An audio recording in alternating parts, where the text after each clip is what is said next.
வெங்காயம் கட் பண்ணுறதுல இருந்தே ஆரம்பிக்கிறேன். இன்றைக்கான மினி லஞ்ச் விளாக் பார்க்கலாமா? இப்போ இருக்க மழை காலத்துக்கு ஏற்ற மாதிரி ஒரு சூப்பர் லஞ்ச் தான் பண்ணியிருக்கேன்.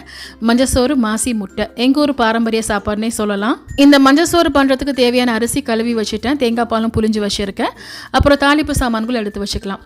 நான் இதுக்கு வந்து அலுமினியம் பேன் தான் எடுத்திருக்கேன். நான் இந்த பேன் யூஸ் பண்ண போதெல்லாம் ஒரு சில பேர் இந்த பேன் எங்கே வாங்கினீங்கன்னு சொல்லி கேட்பாங்க. இன்னும் சில பேர் வந்து அலுமினியம் பேன் வந்து யூஸ் பண்ணாதீங்கன்னு கமெண்ட் பண்ணுவாங்க. இப்போ நானும் நிறைய சில்வர் பேன்ஸ் எல்லாம் வாங்கி புதுசாக யூஸ் பண்ணிக்கிட்டு தான் இருக்கேன்.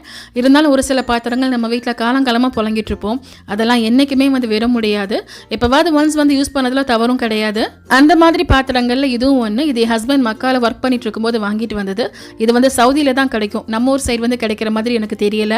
நான் பேசிகிட்டே இருக்கேன், ரெசிபி வந்து போய்கிட்டு இருக்கு. இப்போ ரெசிபியை வந்து பார்த்துடலாம். நான் இந்த பேனில் வந்து கொஞ்சமாக தேங்காய் எண்ணெய் சேர்த்துட்டு அப்புறம் வந்து பல்லாரி வெங்காயம் போட்டு வதக்கிட்டு அடுத்து பட்டை, கிராம்பு, ஏலக்காய், இஞ்சி பூண்டு பேஸ்ட்டு, தயிர், ரம்ப இலை இதெல்லாம் போட்டு நல்லா வதக்கிட்டு பச்சை வாழையெல்லாம் போன பிறகு மஞ்சள் தூள் வந்து சேர்த்துருக்கேன்.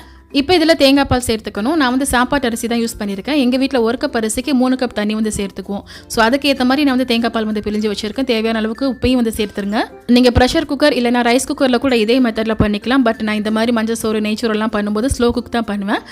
முட்டையும் வந்து அவிய போட்டாச்சு. இந்த மஞ்சள் சோறுக்கு பெஸ்ட் காம்பினேஷன் மாசி சம்பல். இந்த சம்பல் இருந்தாலே போதும், எவ்வளோ சோறு வேணாலும் சாப்பிடலாம். ஸோ இது பண்ணுறதுக்கு நான் தேங்காய் துருவி வச்சுருக்கேன். அந்த தேங்காயிலே நான் வந்து மாசியை போட்டு மிக்ஸ் பண்ணிக்கிறேன்.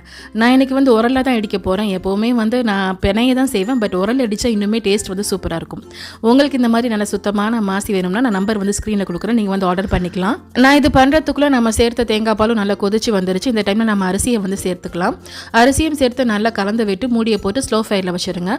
ஒரு 1/2 hour ஸ்லோ ஃபயர் இருந்தாலே போதும், சூப்பராக வெந்து வந்துடும். ஸோ இந்த சம்பல் பண்ணுறதுக்கு நான் 3 காஞ்ச மிளகாய் எடுத்திருக்கேன். நான் ரொம்ப அதிகமாக காரம் சேர்க்கல.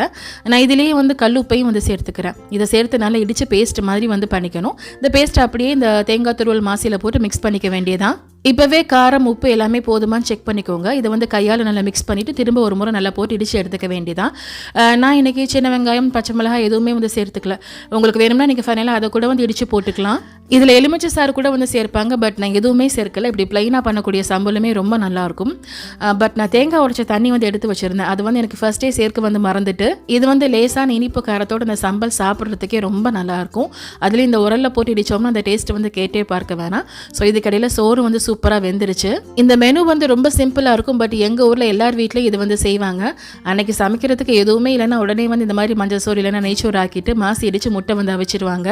அவ்வளோ சூப்பராக இருக்கும். ஸோ இந்த மாதிரி நீங்களும் கட்டாயமாக ட்ரை பண்ணி பாருங்கள். ட்ரை பண்ணி பார்த்துட்டு உங்கள் ஃபீட்பேக் வந்து மறக்காமல் கமெண்ட்டில் சொல்லுங்கள்.